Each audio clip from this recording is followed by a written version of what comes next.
Bapak Ibu Saudara yang kekasih dalam Kristus Yesus Tuhan kita, selamat bertemu kembali dengan kami HKBP Kernolong, HKBP tertua di luar Pulau Sumatera yang senantiasa setia bersama saudara di dalam renungan malam Shalom. Dan sebelum renungan malam kita mulai, marilah kita berdoa. Kami puji Engkau Bapa yang Maha Kudus, yang memberikan kami kehidupan, sukacita, dan senantiasa memberkati kehidupan kami sepanjang hari ini. Dan malam ini kami ingin bersama-sama dengan Engkau. Hadirlah dalam kehidupan kami melalui Roh-Mu, dalam Kristus kami berdoa.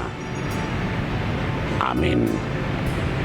Bapak Ibu Saudara yang kekasih, firman Tuhan untuk kita malam ini kita ambil dari Wahyu pasal yang kelima, ayat yang pertama hingga ayat ke-14, dan ayat pembimbing kita ambil dari ayat yang ke-10. Demikian firman Tuhan. Dan Engkau telah membuat mereka menjadi suatu kerajaan dan menjadi imam-imam bagi Allah kita, dan mereka akan memerintah sebagai raja di bumi. Saya baca sekali lagi. Dan Engkau telah membuat mereka menjadi suatu kerajaan dan menjadi imam-imam bagi Allah kita, dan mereka akan memerintah sebagai raja di bumi. Demikian firman Tuhan. Saudara-saudara, kitab Wahyu adalah sebuah kitab yang agak jarang kita baca dan agak susah dimengerti, karena memang isi dari kitab Wahyu adalah nubuatan-nubuatan masa depan, penglihatan-penglihatan masa depan yang dialami oleh Rasul Yohanes ketika dia dibuang ke Pulau Patmos. Dan keadaan gereja mula-mula pada saat itu sedang mengalami penganiayaan yang hebat. Akibatnya banyak orang Kristen yang harus dikejar-kejar dan bahkan hampir dibunuh. Karena itu banyak orang Kristen pada awalnya melarikan diri. Dan untuk menguatkan orang-orang Kristen yang sedang mengalami penderitaan itu, Rasul Yohanes menubuatkan firman ini, bahwa apapun yang dialami, apapun yang terjadi, apapun yang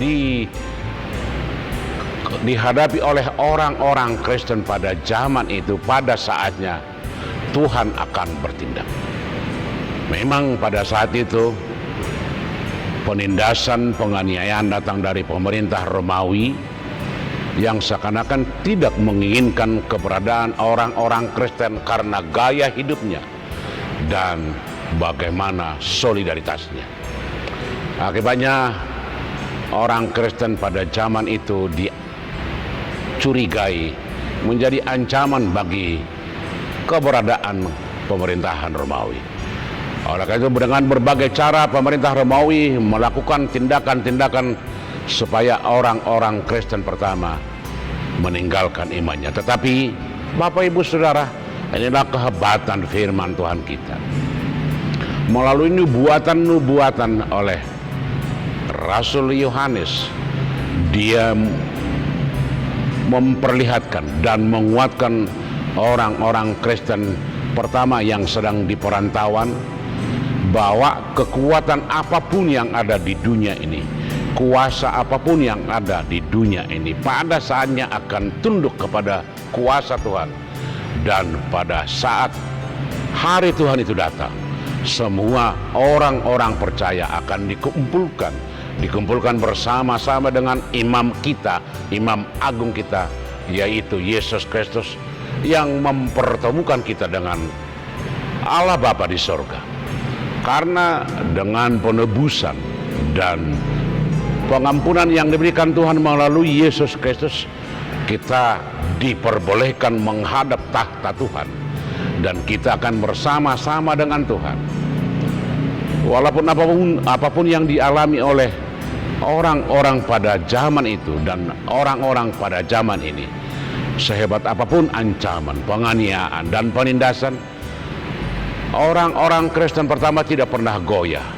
Dia selalu mempertahankan, dia selalu mempertaruhkan hidupnya dan imannya setia kepada Tuhan.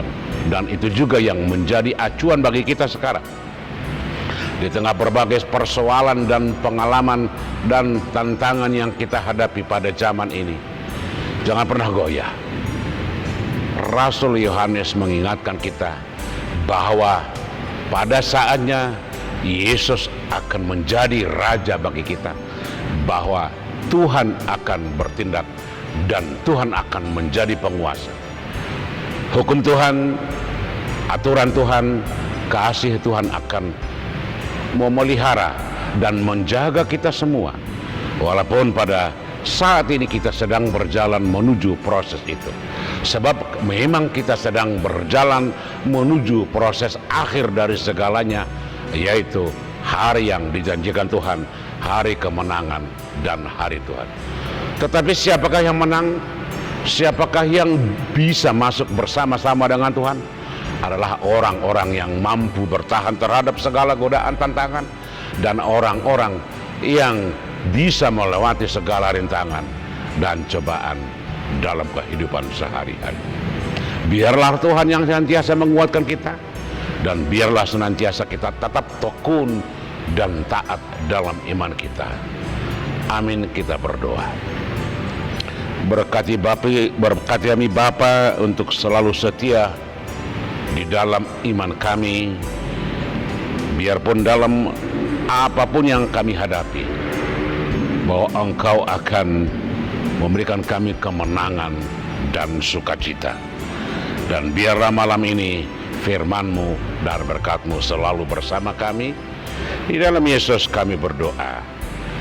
Amin. Anugerah Tuhan kita Yesus Kristus, kasih setia Allah Bapa dan persekutuan dengan Roh Kudus kiranya menyertai saudara-saudara sekalian. Amin.